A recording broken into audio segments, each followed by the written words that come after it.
She was just walking her son home from practice.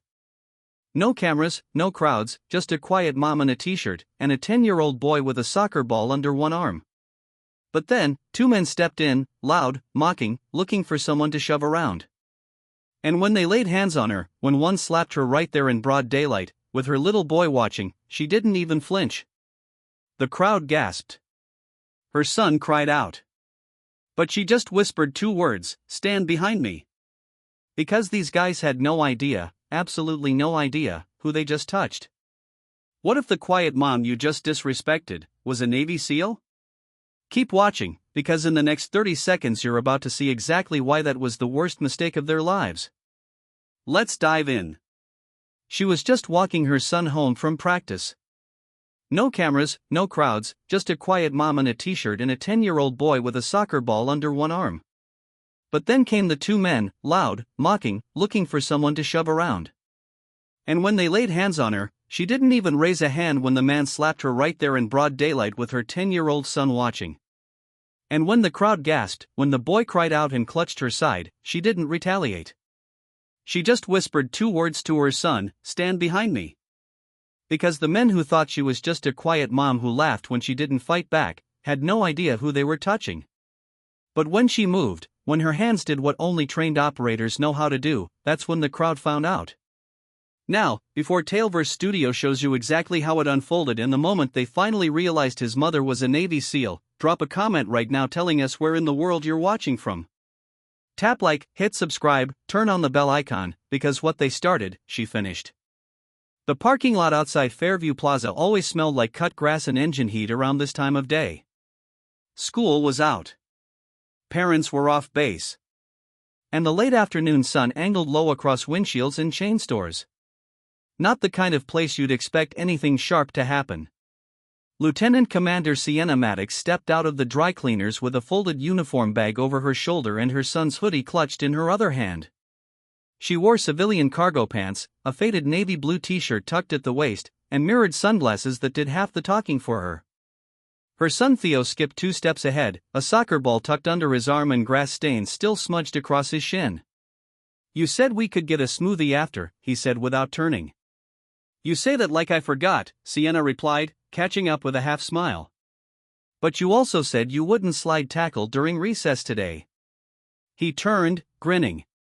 "It wasn't a real slide, just a controlled deceleration." That's not a word a 10-year-old should use after falling on concrete. They crossed toward the Strip's corner smoothie shop, passing a line of parked cars and a couple of teenage skateboarders weaving in and out of cart returns. The kind of slow drifting rhythm every base-adjacent suburb settled into between 1600 and dinner hour. Nothing urgent, nothing dangerous. And yet, without seeming to look, Sienna's eyes swept the area. Her pace adjusted a fraction as they moved between shadow and sun. She noted the skateboarders, noticed the van with blackout tint still running near the end of the lot, noticed the man arguing with someone on speakerphone 3 stores down, and just as quickly dismissed each one with the calm discipline of muscle memory. Theo didn't notice. He was mid-sentence about his school's science fair when he paused to adjust the laces on his sneaker. Sienna instinctively reached her arm out to guide him back toward her side. Nothing dramatic, just protective placement, subtle, constant, like she was always tracking vectors, even in peacetime. The smoothie shop door was propped open with a painted rock. A chalkboard sign advertised a mango special with too many exclamation points. Inside, there were 3 families ahead of them. A girl in braces asked for oat milk. A father in uniform gave his toddler the last sip of strawberry banana. "Go grab a table by the window," Sienna said, brushing Theo's shoulder. He took off toward the corner booth. She stayed behind to order. As she waited in line, a voice caught her attention behind her. Sharp, dismissive, young. "Move it, lady." Sienna shifted to the side calmly, not responding, just enough to let 2 young men, early 20s, baseball caps low, walk past with swagger and cheap cologne. They didn't look at her again, but one of them muttered something under his breath, followed by a short laugh.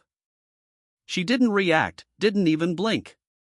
But she did glance just once toward her son at the booth, still smiling, still safe.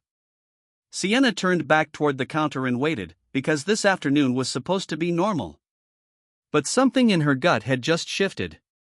And if there was one thing she'd learned in years of combat, convoy rides, and hostile terrain, it was the difference between noise and threat.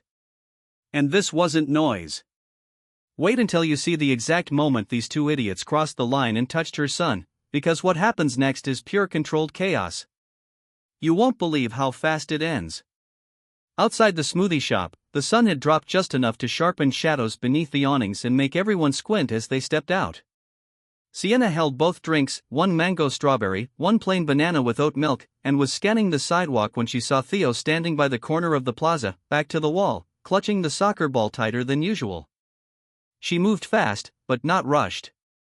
Training didn't let her do anything with panic. As she approached, she heard it. "Hey, tough guy." One of them was saying, "You think being a little mama's boy gets you out of saying excuse me?" Two young men stood between Theo and the rest of the sidewalk. Both early 20s, baggy hoodies, mirrored sunglasses, sneakers too clean to have ever touched gravel. Not in uniform, not local either, judging by the accent, but full of something close to a dare. Sienna stepped forward, placed the smoothies on the concrete bench beside the planter box, and inserted herself between her son and the two men without saying a word. Theo didn't say anything either, but his eyes locked on hers. She didn't kneel, didn't hug him, just a hand placed lightly on his shoulder, anchoring him. The taller of the two men leaned his weight from one foot to the other, smirking. "We just said watch it, lady. Your kid nearly rolled into us like a stray." Sienna spoke calmly. "He's 10. You're 20. Adjust your posture accordingly." The second man, wiry and shorter, laughed like it was a bar joke. "Ah, now she's giving orders." Sienna didn't move. "No, I'm giving you an out." They looked at each other half smirking, then glanced at Theo, who still hadn't moved. "Kid looks scared," the tall one said. "He's not," she replied.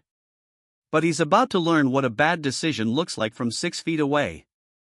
The shorter one stepped forward, not with purpose, but with the swagger of someone used to bluffing. "Or what, you going to call your husband?" Sienna's voice didn't rise. It didn't need to. "He doesn't take these calls anymore," she said. "But I do." That made them pause half a beat. But that was the danger with cowards who performed confidence. They often couldn't tell when the tide turned until it was pulling them under. Tall guy scoffed and turned to Theo. "Maybe next time you say sorry, kid." He reached forward. Maybe to pat his head. Maybe to tap the ball. That was the first time Theo flinched. Sienna stepped between the hand and her son so fast that the man barely registered it. "Back off," she said flatly. The shift was microscopic, only posture. Her shoulders squared, her head tilted 5 degrees to the left, her heels aligned beneath her like a platform, but it was enough for someone watching. An older man sitting near the bakery had been watching since the beginning. He put down his coffee. The two men didn't move yet. They were still playing. Theo looked up. "Mom." Sienna didn't look down. Didn't break eye contact.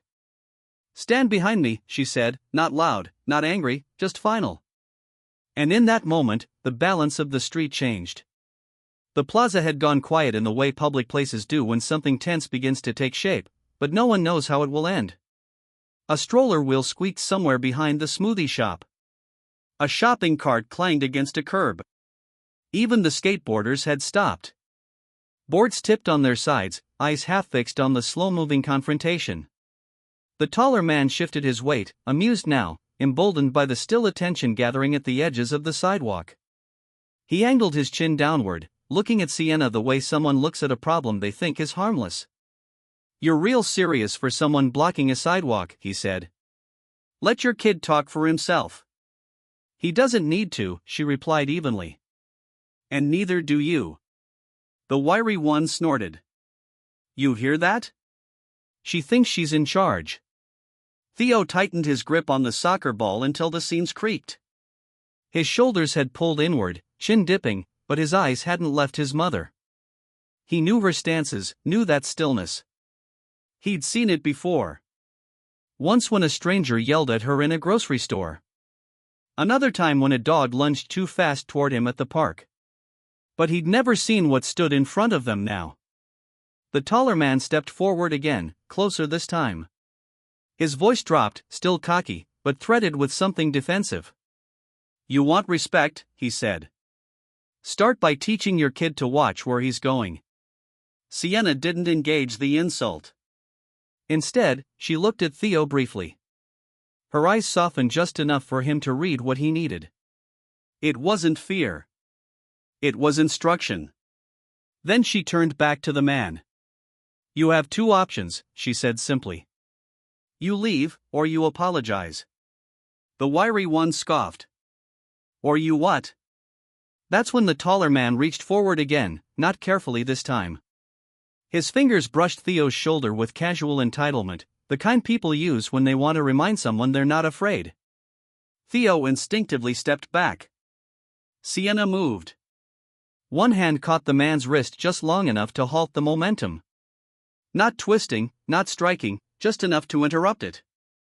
But the interruption was all the permission he needed to escalate. "Don't touch me," he snapped, jerking his arm back. The slap was sharp, open-palmed, driven by frustration and ego more than strength. It cracked across the side of her face. Everything froze. A collective breath pulled from the sidewalk. Someone gasped. A woman near the bakery covered her mouth. The skateboarders straightened instinctively. Theo cried out, "Mom!" But Sienna didn't stumble, didn't blink. Her head turned only slightly from the impact. A faint red shadow rising where his hand had landed. She didn't raise her voice, didn't rush forward, didn't change her tone. She stepped half a pace toward her son and placed her hand gently on the top of his shoulder, anchoring him behind her frame. "Stay behind me," she said. Not louder than before, just more precise. The two men grinned with nervous bravado, mistaking stillness for surrender. "See," the taller one said, turning slightly, as if addressing imaginary applause. "Just a little reminder, that's all." The wiry one laughed. "Guess you'll think twice now, right?" Sienna said nothing. Her posture shifted subtly, shoulders relaxed, chin leveled, hands eased to her sides, weight settling into her heels with deliberate balance. But Theo noticed. He saw the way her eyes changed, the way her jaw aligned. And for the first time in his life, something clicked inside him. His mother wasn't confused. She wasn't afraid. She was calculating. And everyone watching could feel it, even if they didn't understand it yet. The moment after the slap stretched long and thin, as if the entire plaza waited for a storm that hadn't announced itself. But it wasn't a storm. It was something quieter, something exact. And the men standing in front of them were about to realize why her silence wasn't weakness. For a few suspended seconds, no one moved. The breeze barely touched the leaves above the plaza awning. A pigeon fluttered off a rooftop gutter and landed somewhere distant. The only sound was Theo's breathing, quick and shallow, tucked behind his mother like a shadow. The two men still wore their smirks, but they were shrinking. Not obvious, not retreating, just unsure. The slap had been their high ground, and they hadn't expected it to be quiet up there. Around them, the bystanders weren't just watching anymore. They were holding phones now, not raised, not yet recording, but unlocked. Ready. A woman murmured to her partner, "Should we call someone?" "Call who?" he replied. "I think she's about to handle it."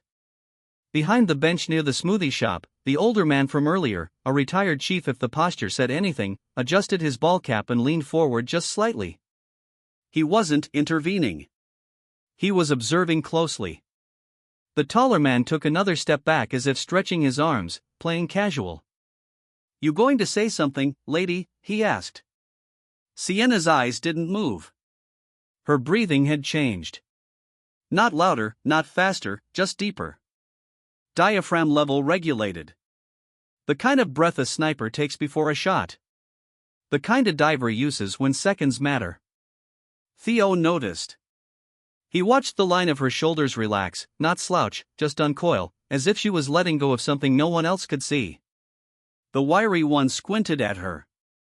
"What, are you like in yoga or something?" She blinked once, slow. "You don't want to know," she said.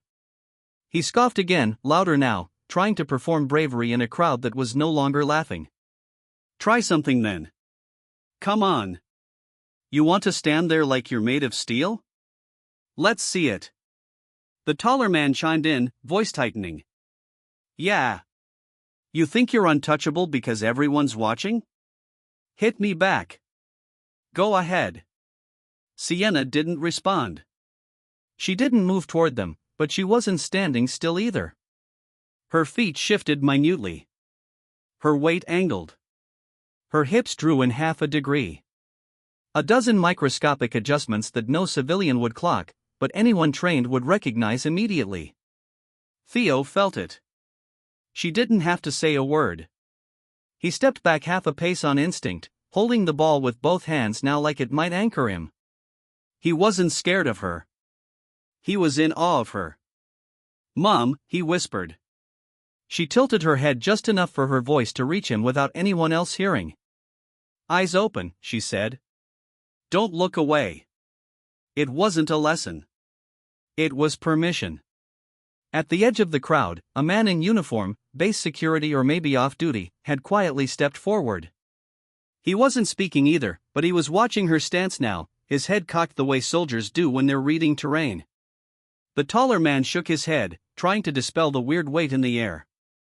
"This is stupid," he muttered. "She's not going to do anything." The wiry one looked back towards Sienna, voice louder, almost mocking. "You're all posture, lady. You don't scare anyone." That was the moment the final signal shifted. Not for them, for everyone else. Because no one watching believed that anymore. The taller one moved first, because cowards always move when they think they still have the upper hand. He reached again, not for the boy this time, but for her shoulder. A show of dominance, the kind meant to press a point, to remind the crowd that the earlier slap hadn't drawn blood. His fingers were halfway to contact when she broke his stance. No warning, no pause. Sienna pivoted her body just enough to redirect his center of gravity, trapping his arm with a controlled pivot step, using his own momentum to send him twisting hard onto the concrete. His body slapped the ground louder than his hand ever had. Gasp rippled outward. One woman shrieked. Before his partner could react, her stance had shifted again.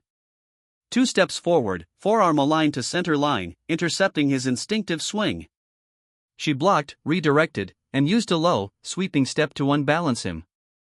He stumbled backward into the curb, landing hard on his elbow with a yelp. Neither man was injured, but neither could stand without reassessing everything they thought they knew about the woman in front of them. Sienna didn't advance. She didn't posture. She stood between them and her son, calm, level, breathing steady.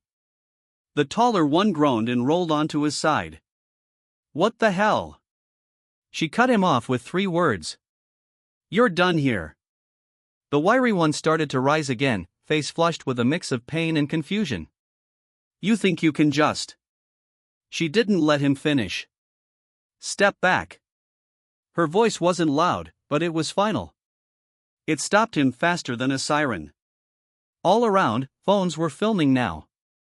The crowd had formed a loose semicircle. Mothers with strollers, teenagers frozen mid-sip.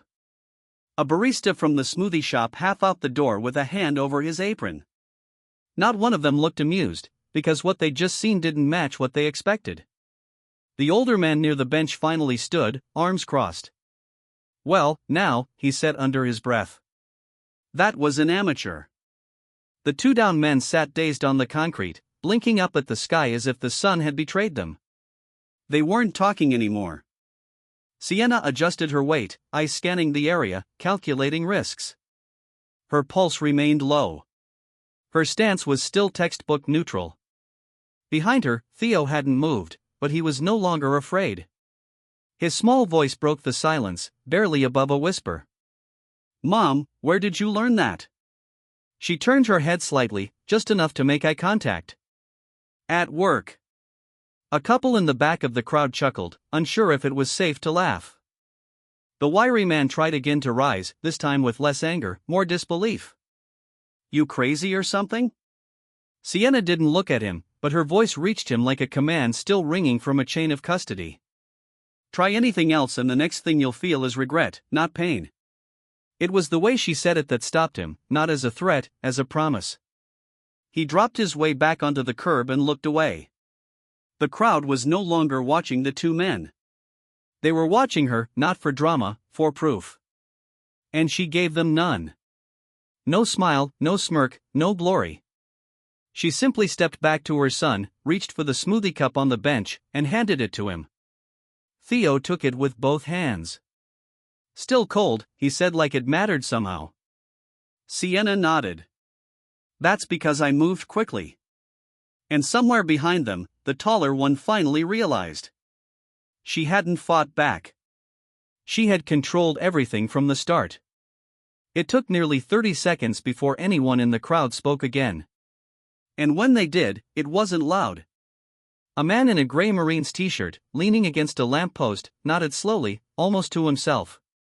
Then he said it, not to the men on the ground, not even to Sienna, but out loud enough for the air to hear. That's not just anybody. She's Navy SEAL. It wasn't a guess. It was recognition. The kind that didn't come from YouTube or rumor. He'd seen that kind of movement before. Maybe in training, maybe deployed, maybe from the women who had to be twice as precise to be seen half as competent. But when he said it, no one in the crowd questioned him, because deep down they already knew. Sienna hadn't defended herself. She had controlled the entire situation with surgical restraint. And now the silence wasn't confused. It was reverent.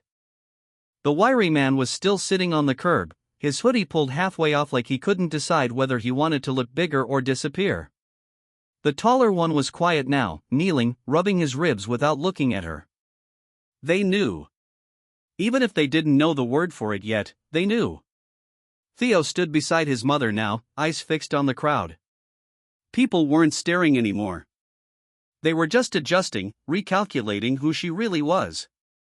Is it true, he asked softly, what that guy said? Sienna didn't answer right away. She took a slow breath, watching as a mother ushered her daughter away toward the car, whispering something the child would remember in years to come. Finally, Sienna looked down at her son. Her voice was quieter than it had been all afternoon. Yes. Theo stared. You're a Navy SEAL. I was. For how long? A while. His mouth opened like he might ask more. But the words got stuck somewhere between amazement and something deeper. He looked back toward the two men, now completely sidelined, the performance gone out of them. They hit you, he said. She nodded once. They made a mistake. He hesitated. You could have done worse to them. I could have, she said. But then I wouldn't be your mother. I'd just be someone who fights. Theo looked down at his smoothie. Then up again. You didn't fight back. I didn't have to, she replied. Because I wasn't there to win. Then what? She looked at him evenly. To teach. Across the sidewalk, the older man in the Marine shirt stepped forward. He raised 2 fingers to his brow in a crisp, silent salute. Nothing exaggerated, just 2 people who understood the weight behind it. Sienna returned a subtle nod, not out of pride, but out of respect. The crowd began to disperse naturally, like a tide pulling back after a surge. No one clapped, no one made noise, but no one forgot. And the 2 men who had once stood tall in mockery now sat quietly in their own silence. They didn't ask for help, didn't demand an apology, because the look on Sienna's face told them they were lucky the lesson had come with restraint and not regret. The police cruiser pulled in with its lights flashing, but no siren, tires crunching slowly over the plaza's red brick loop. It wasn't called by Sienna, nor by any member of the crowd. Just a clerk from the neighboring pharmacy who had seen the shove, heard the slap, and decided to call it in without waiting to see how it ended. 2 officers stepped out. Standard suburban precinct blues, not military. 1 male, 1 female. Alert, but not aggressive. Their eyes scanned the area, First toward the two men still sitting on the curb, then toward Sienna, standing calmly beside her son, who hadn't let go of the smoothie. "What happened here?" the male officer asked. Sienna didn't answer first. The man in the marine shirt did. "Ma'am de-escalated a situation," he said, gesturing toward the downed pair. These two made contact with her son. She stepped in. They escalated. She responded precisely. The female officer looked from him to Sienna. "You're the one who was struck." Sienna gave a single nod. "Any injuries?" "No." The taller man on the ground grunted. "She threw me on concrete." The Marine laughed softly. "No, son. You threw yourself. She just let gravity finish the job." The officers approached Sienna and Theo. "Ma'am, we'll need your name for the record," the female officer said gently. "Witnesses already said you didn't provoke anything." Sienna produced her ID without a word, handed it over. The officer glanced down, her eyebrows lifted slightly. "Lieutenant Commander? Retired Active Special Operations Group, local resident on base." The other officer blinked. "You're Navy SEAL." Sienna nodded once. "Former." They both looked at each other. Then back at the men on the curb. The wiry one tried to speak. "She didn't say that up front." "Shouldn't have needed to," the Marine muttered behind them. The officers moved methodically now. Statements were taken. Several bystanders stepped forward, offering brief but unified summaries of what had happened. No exaggeration, just facts. She warned them, gave them chances. They touched her son first. She didn't start it. One woman handed over a video file already airdropped to her phone. The male officer turned back towards Sienna as the scene settled. "Do you wish to press charges?" Sienna looked down at Theo. His eyes had steadied, the earlier fear replaced by something deeper. Understanding. She looked back at the officer. "No," she said. "I don't need them charged. I need them to remember." The officers paused. Then the female one said, "Understood." Theo tugged at his mother's shirt. "Why not?" She knelt for the first time all afternoon, one knee on the pavement, eyes level with her son.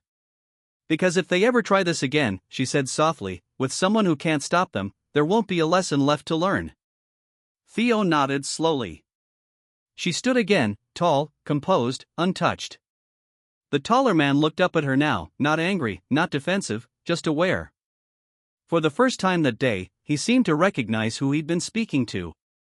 The Marine approached quietly and offered Sienna a folded slip of paper. "What's this?" she asked. "Local Veteran Resource Council. We do community outreach. If you ever want to speak at the school or mentor, we'd be proud to have you." She accepted it with a nod. "I'll think about it." The officers walked the two men over to the cruiser, not in cuffs, but with a silence that didn't need steel to feel like consequence. As they pulled away, the small crowd fully dispersed, and the plaza returned to its normal hum, only now it carried a different tone, quieter, more alert, because they'd just seen something rare. Not force, not revenge, control. The plaza had mostly emptied by the time Sienna and Theo began walking again. No one stopped them. No one asked questions, and yet every passerby offered a subtle nod, one of those rare acknowledgments between strangers who had just witnessed something they didn't quite have the words for. Theo stayed close at her side, holding his smoothie in one hand, soccer ball tucked under the other arm. His walk was slower now, not tired, not scared, just thoughtful. They didn't talk at first. Sienna didn't feel the silence. She never had. She walked the way she fought. Measured, alert, present. Theo finally broke the quiet. "Why didn't you tell me before?" She didn't ask what he meant. She knew. "That I was a SEAL?" she asked. He nodded. "Or that you could do all that, the fighting, the calm, everything?" She gave a faint smile without looking down.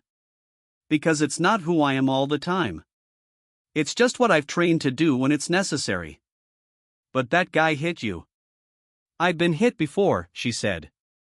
Didn't it make you mad? Sienna took a breath, then answered carefully. It made me alert. That's not the same as angry. Theo looked down. I thought you'd hit him back right away. I could have, she said, but then he wouldn't have learned anything, and neither would you. Theo looked up at her, his eyes clearer than they'd been all day. You weren't trying to win. No, she said. I was trying to show you what not to become. They walked past the empty bench where the smoothies had first been set down. The sun had dipped behind the far roofline, now casting long shadows down the side of the strip. Sienna adjusted her pace so Theo stayed just ahead, subtly watching the way he carried himself. He didn't look shaken. He looked older. They reached the car and Sienna unlocked it with a chirp of the fob. She opened the back door for him, waited as he slid in, then handed him the last of the napkins from her pocket. He wiped his hands, then leaned forward as she closed the door. Before she got in the driver's seat, he spoke again. Are you going to tell anyone? She paused with one hand on the door handle. No, she said, but I think they already did. The smile that crossed his face wasn't wide, but it was the kind that lasted. Because for the first time in his life, he understood something most kids don't until much later. His mother wasn't just the one who packed his lunches, signed his permission slips, and told him to wear his helmet. She was someone people underestimated, once, and never again. Sienna slid into the driver's seat, checked the mirror, and started the engine. As they pulled out of the plaza, the last thing she saw was the man in the marine shirt still standing outside the bakery, watching them leave. He didn't wave, but he nodded once. So did she. And then she drove on. Would you have stayed calm if someone laid hands on you right in front of your own child? Do you think true strength is shown through control or retaliation? Drop your answers in the comments below, I read every single one. And if this story from TaleVerseStudio reminded you what real discipline looks like, go ahead and smash that like button. Make sure you're subscribed to TaleVerseStudio with the bell icon turned on so you never miss a mission. Share this video with someone who still thinks silence means surrender. And while you're here, don't leave just yet, our next operation is already on your screen. Watch it now, and I'll see you tomorrow, same time, same channel. This is TaleVerseStudio, signing off.